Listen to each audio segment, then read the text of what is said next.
This is the day today. And then,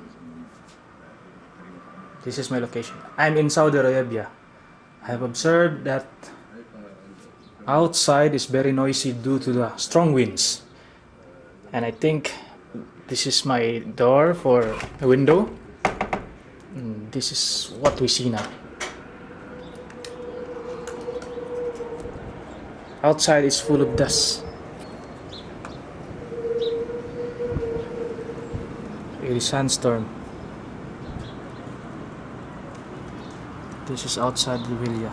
The view from outside my window. Okay, let's go outside.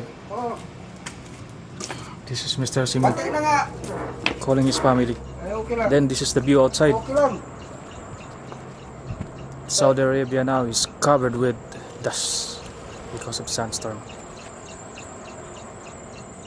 This will be very brief because I don't want to expose my camera to dust.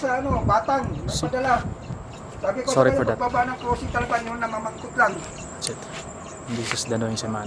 Sabon lang naman yan, kaya niya